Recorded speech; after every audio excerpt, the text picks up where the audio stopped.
Hello dense വേൾഡിലേക്ക് ഏവർക്കും സ്വാഗതം. എല്ലാവർക്കും സുഖമല്ലേ? മഴയൊക്കെ എങ്ങനെയുണ്ട്?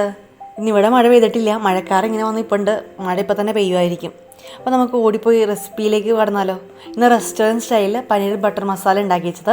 അപ്പോൾ ഇതിലാകെ മസാലപ്പൊടികൾ വേറെ ഒന്നും ചേർത്തിട്ടുണ്ടായിരുന്നില്ല.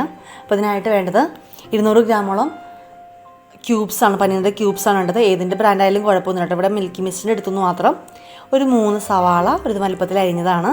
ഇതാ കണ്ടില്ലേ, ഇതുപോലെ കട്ടിയിലൊന്ന് അരിഞ്ഞെടുത്തേക്കുക. പിന്നെ ഉള്ളത് 4 തക്കാളിയാണ്. തക്കാളി ഒരുവിധം വലുപ്പത്തിൽ തന്നെ അരിഞ്ഞിരിക്കുന്നത്. വലിയ കഷ്ണം ഇഞ്ചി ചെറുതായിട്ട് നുറുക്കിയിട്ടുണ്ട്. അതുപോലെ 5 വെളുത്തുള്ളി കഷ്ണങ്ങൾ എടുത്തിട്ടുണ്ട്. 3 പച്ചമുളക് നീളത്തിലരിഞ്ഞത്. ഇനി നമുക്കൊരു പാൻ അടപ്പത്ത് വെച്ച് പാൻ നന്നായി ചൂടായി കഴിയുമ്പോഴേക്കും അതിലേക്ക് 2 ടേബിൾ സ്പൂണോളം നെയ്യ് ചേർത്ത് കൊടുക്കാം. നെയ്ക്ക് പകരം നിങ്ങൾക്ക് വേണമെങ്കിൽ ബട്ടർ ചെയ്താലും മതി കേട്ടോ. ഞാനിവിടെ ആദ്യത്തേന് നെയ്യാണ് ഉപയോഗിച്ചിരിക്കുന്നത്. ഇനി രണ്ടും ഇല്ലെങ്കിൽ സാധാ വെളിച്ചെണ്ണ ചേർത്താൽ മതി. പക്ഷേ വെളിച്ചെണ്ണ ഇറക്കുമ്പോഴേക്കുള്ള ടേസ്റ്റിന് ഒരല്പം വ്യത്യാസം ഉണ്ടാവേ. അപ്പോൾ നമ്മുടെ സവാള എന്നിട്ട് ഒന്ന് വഴറ്റി വരുമ്പോഴേക്കും അതിലേക്ക് ഒരല്പം ഉപ്പ് കൂടി ചേർത്ത് പെട്ടെന്ന് വഴറ്റിയെടുക്കാം. അതിൻ്റെ കളർ ജസ്റ്റ് ഒന്ന് മാറി വരുന്നുണ്ട്. നമുക്ക് ഈ സമയത്ത് നമ്മുടെ ഇഞ്ചി ചേർത്ത് കൊടുക്കാം. അതുപോലെ തന്നെ വെളുത്തുള്ളി, പച്ചമുളക് ഇത് കൂടി ചേർത്ത് നന്നായി ഒന്ന് മിക്സ് ചെയ്ത് കൊടുക്കാം.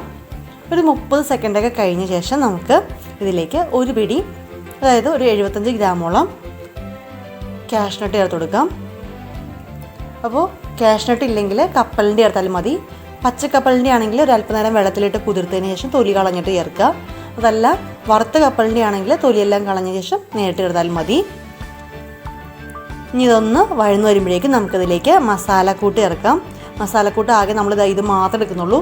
പനീർ ബട്ടർ മസാലയാണ്, അവിടെ പൊടിയാണ്. ഒരു 40 ഗ്രാമോളം ഉണ്ട്. നമ്മൾ ആദ്യം തന്നെ ഒരു 4-5 സ്പൂൺ ചേർത്ത് നോക്കാം. അതിനുശേഷം എങ്ങനെയാണെന്ന് നോക്കിയതിന് ശേഷം നമുക്ക് ബാലൻസ് ഉള്ളത് കൂടി ചേർക്കാം കേട്ടോ. അപ്പോൾ ഈ ഒരു മസാലക്കൂട്ടിൽ മല്ലിപ്പൊടി ബാക്കി എല്ലാ ഇൻഗ്രീഡിയൻസും ഉണ്ട്.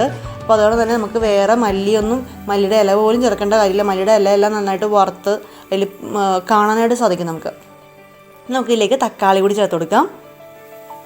തക്കാളി ചേർത്ത് കൊടുത്തപ്പോഴേക്കും ഒരല്പം ഗ്രേവി കുറവാണെന്ന് എനിക്ക് തോന്നിയ കാരണം ബാലൻസുള്ള ഫുള്ളായിട്ടുള്ള മസാലപ്പൊടി നമ്മളതിലേക്ക് ചേർക്കുകയാണ്. 40 ഗ്രാമിൻ്റെ മസാലക്കൂട്ടായിരുന്നു. അപ്പോൾ നമുക്കത് മുഴുവനായിട്ട് അതിലേക്ക് ആഡ് ചെയ്യാം. ഇതിപ്പോൾ ഇതില്ല എങ്കിൽ നമ്മൾ സാധാരണ മല്ലിപ്പൊടി 2 ടേബിൾ സ്പൂൺ, അതുപോലെ 1.5 ടേബിൾ സ്പൂണോളം മുളക് പൊടി ചേർക്കുക. കാശ്മീരി ചില്ലി പൗഡർ ആണെങ്കിൽ ഇതിൻ്റെ ബെറ്റർ. ഇനി ഒരു 1/4 ടീസ്പൂൺ ഗരം മസാലയും ഒരല്പം 2-3 കുരുമുളക് പൊടി ചേർക്കുകയാണെങ്കിൽ ബെറ്റർ ആയിരിക്കും. അപ്പോൾ നമ്മുടെ മസാലക്കൂട്ടെല്ലാം ചേർത്ത് നന്നായിട്ടൊന്ന് മിക്സ് ചെയ്ത് വെച്ചിട്ടുണ്ട്. ഇതിലേക്ക് ആവശ്യത്തിന് ഉപ്പ് കൂടി ചേർക്കാം. ഇനി ഇത് അടച്ച് വെച്ച് ലോ ഫ്ലെയിമിൽ ഒരു 5-6 മിനിറ്റ് നന്നായിട്ട് കുക്ക് ചെയ്യാം. ഇപ്പോൾ ഒരു 5-6 മിനിറ്റ് കഴിഞ്ഞിട്ടുണ്ട്. നമുക്ക് പയ്യെ തീ ഓഫ് ചെയ്ത് കൊടുക്കാം. തീ ഓഫ് ചെയ്ത് ഒരു 2-3 മിനിറ്റ് അങ്ങനെ ഇരിക്കണം. ഒരല്പം ചൂടൊക്കെ ഒന്ന് ആറി വരട്ടെ. അപ്പോൾ നമ്മുടെ ചൂടൊക്കെ ഒരല്പം ആറിയിട്ടുണ്ട്. നമുക്കിത് നമ്മുടെ കൂട്ട് നമ്മുടെ മിക്സിയുടെ ജാറിലേക്ക്, വലിയ ജാറിലേക്ക് ഇട്ട് നന്നായിട്ട് പേസ്റ്റ് പരുവത്തിൽ നന്നായിട്ട് അടിച്ചെടുക്കാം. അപ്പോൾ അടിച്ചെടുക്കുമ്പോഴേക്കും വെള്ളമൊന്നും ചേർക്കേണ്ട കാര്യമില്ല. നന്നായിട്ട് നല്ല പേസ്റ്റ് രൂപത്തിൽ നമുക്ക് അരച്ച് കിട്ടിക്കോളും. അപ്പോൾ നന്നായിട്ട് ഇതാ കണ്ടില്ലേ, ഞാൻ കാണിച്ചു തരാം കേട്ടോ. അതാ നന്നായിട്ട് പേസ്റ്റ് വരുത്തതിന് അരച്ചെടുത്തിട്ടുണ്ട്. ഞാനപ്പോൾ പാൻ ഒരു പ്രാവശ്യം കൊണ്ടൊന്ന് കഴുകി എടുത്തിട്ടുണ്ട്. വെള്ളമെല്ലാം വറ്റി വരുമ്പോഴേക്കും നമുക്ക് പാനിലേക്ക് 3 കഷ്ണം ബട്ടർ ചേർത്ത് കൊടുക്കാം. ക്യൂബ് രൂപത്തിൽ കട്ട് ചെയ്തതാണ്.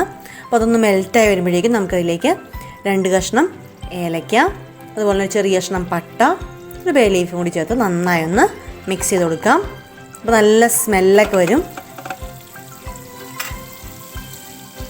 നമ്മുടെ ഗ്രേവി ഇവിടെ തയ്യാറായിരിക്കുന്നത് അതുകൂടി ഇതിലേക്ക് ചേർത്ത് കൊടുക്കാം. ഇനി ഈ ബട്ടറും ഈ ഗ്രേവിയും കൂടി നന്നായിട്ട് ഒരു 2-3 മിനിറ്റ് നന്നായിട്ട് കുക്കാവണം കേട്ടോ. നന്നായി മിക്സ് ചെയ്തിട്ടുണ്ട്. ഇനി നമുക്ക് മിക്സിയുടെ ജാറിലേക്ക് ഒരു അല്പം കൂടി വെള്ളം ഒഴിച്ചിട്ട് ഈ ഗ്രേവി ഒന്ന് ലൂസാക്കി എടുക്കണം. ഇതാ നന്നായിട്ട് ലൂസായിട്ടുണ്ട്. ഇനി എന്താണെന്ന് വെച്ചാൽ നന്നായിട്ട് ഒന്ന് തിളയ്ക്കണം. അപ്പോൾ തിളയ്ക്കാനായിട്ട് നമുക്ക് അടപ്പ് വെച്ച് അടയ്ക്കാം. അപ്പോൾ ബട്ടർ തിളങ്ങാൻ തന്നെ നന്നായിട്ട് ഇങ്ങനെ ഇതുപോലെ പൊട്ടി വരും കേട്ടോ. അതുകൊണ്ടാണ് നമ്മൾ അടച്ചു വെച്ച് നമ്മൾ ഒരു 2-3 മിനിറ്റ് കഴിയുമ്പോഴേക്കും നമുക്ക് നന്നായിട്ടൊന്ന് ഇളക്കി കൊടുത്തതിന് ശേഷം മല്ലിയില ഉണ്ടെങ്കിൽ നമുക്ക് മല്ലിയില ചേർത്ത് കൊടുക്കാം. അപ്പോൾ ആവശ്യത്തിന് ഉപ്പ് നോക്കിയതിന് ശേഷം ഉപ്പ് ചേർക്കാം കേട്ടോ. മല്ലിയിലയും കൂടി ആഡ് ചെയ്തതിന് ശേഷം നന്നായി ഒന്ന് മിക്സ് ചെയ്ത് കൊടുക്കണം.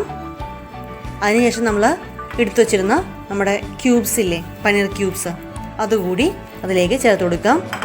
ഇതുകൂടി ചേർത്ത് നന്നായി ഒന്ന് ഇളക്കിയതിന് ശേഷം ഒരു 3 മിനിറ്റ് ഇത് അടച്ചു വെച്ച് നമുക്ക് വേവിച്ചെടുക്കാം. ഇതാ 3 മിനിറ്റൊക്കെ കഴിഞ്ഞിട്ടുണ്ട്. ചെറുതായിട്ട് തിളയൊക്കെ വന്നു തുടങ്ങിയിട്ടുണ്ട്. നമുക്ക് ഈ സമയത്ത് ഒരു 3 ടേബിൾ സ്പൂൺ ഫ്രഷ് ക്രീം ഉണ്ടെങ്കിൽ ഫ്രഷ് ക്രീം ചേർക്കുക. ഞാൻ ഇവിടെ തേങ്ങാപ്പാൽ, നല്ല കട്ടി തേങ്ങാപ്പാൽ ഒരു 3 ടേബിൾ സ്പൂൺ ചേർത്തിട്ടുണ്ട്.